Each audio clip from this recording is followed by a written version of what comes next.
Sales man سے دوائیں نکلوانے کے بعد پیسے دینے کے لیے جب کاؤنٹر پر پہنچا تو مجھ سے پہلے قطار میں 2 لوگ کھڑے تھے۔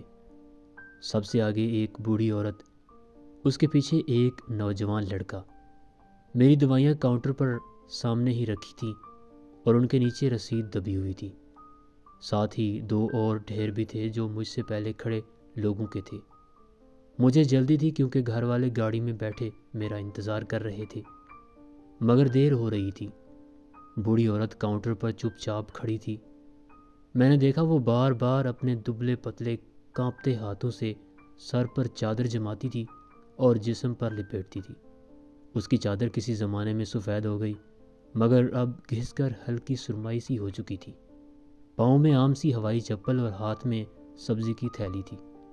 میڈیکل سٹور والے نے خود کار انداز میں عورت کی دوائیوں کا بل اٹھایا اور بولا 980 روپے۔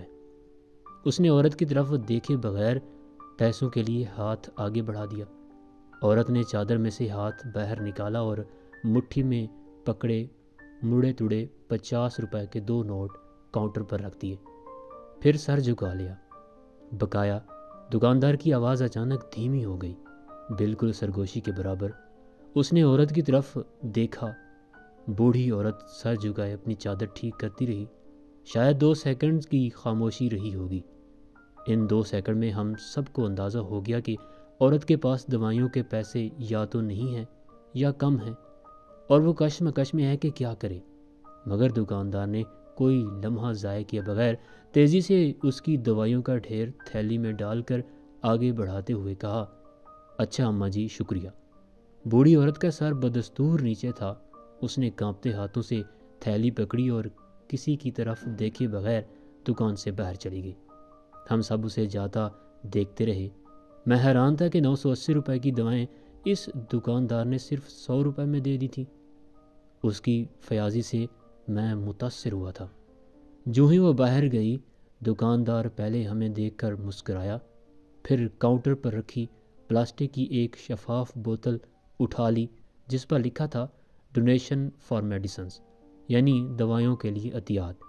اس بوتل میں بہت سارے نوٹ نظر آ رہے تھے، زیادہ تر 10 اور 50 کے نوٹ تھے۔ دکاندار نے تیزی سے بوتل کھولی اور اس میں سے مٹھی بھر کے پیسے نکال لیے، پھر جتنے پیسے ہاتھ میں آئے انہیں کاؤنٹر پر رکھ کر گننے لگا۔ مجھے حیرت ہوئی کہ یہ کیا کام شروع ہو گیا ہے، مگر دیکھتا رہا۔ دکاندار نے جلدی جلدی سارے نوٹ گنے تو 350 روپے تھے۔ اس نے پھر بوتل میں ہاتھ ڈالا اور باقی پیسے بھی نکال لیے۔ اب بوتل بالکل خالی ہو چکی تھی۔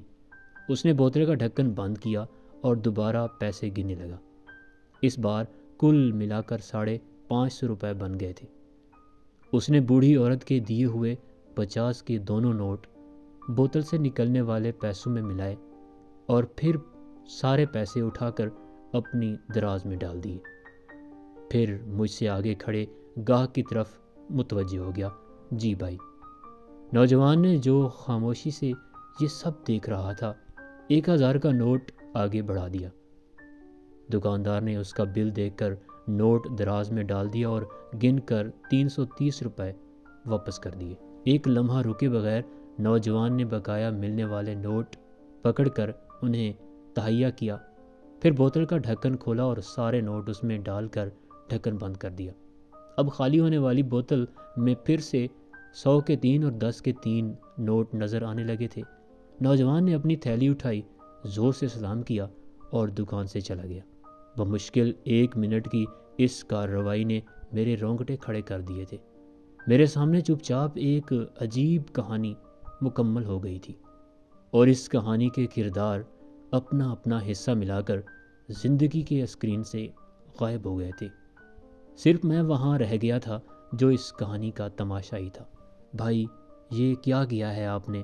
مجھ سے رہا نہ گیا اور میں پوچھ بیٹھا، یہ کیا کام چل رہا ہے؟ وہ کچھ نہیں ہے سر، دکاندار نے بے پرواہی سے کہا۔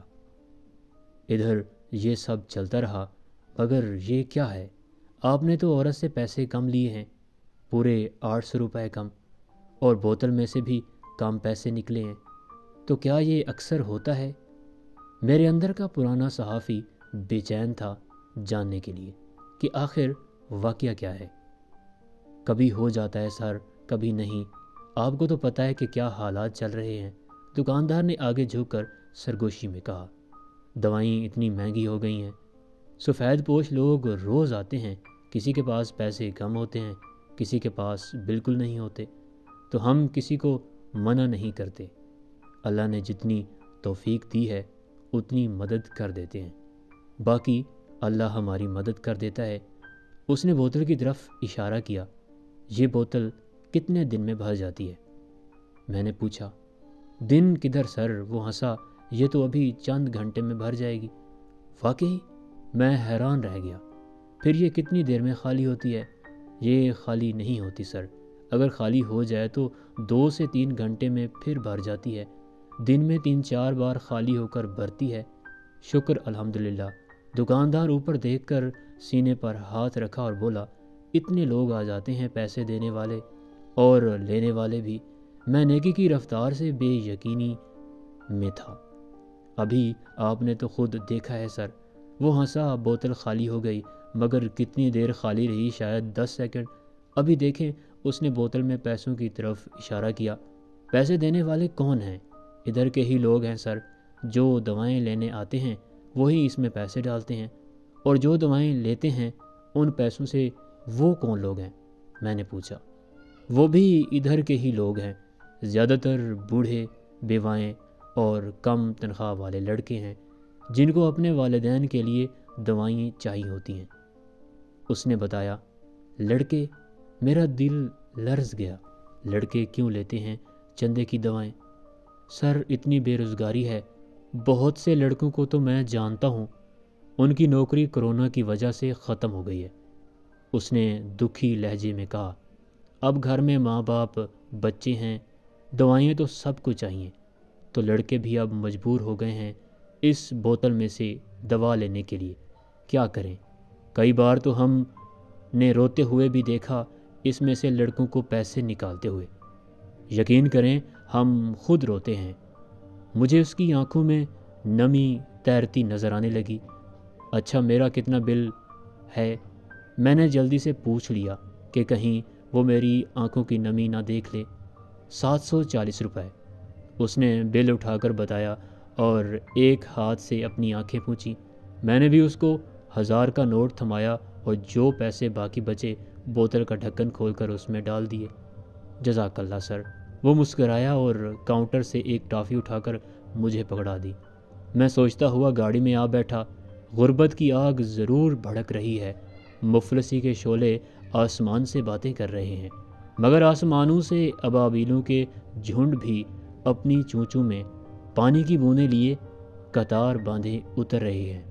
خدا کے بندے اپنا کام کر رہے ہیں، چپ چاپ، گمنام، صلہ و ستائش کی تمنا سے دور، اس یقین کے ساتھ کہ خدا دیکھ رہا ہے اور مسکرا رہا ہے کہ اس کے بندے اب بھی اس کے کام میں مصروف ہیں۔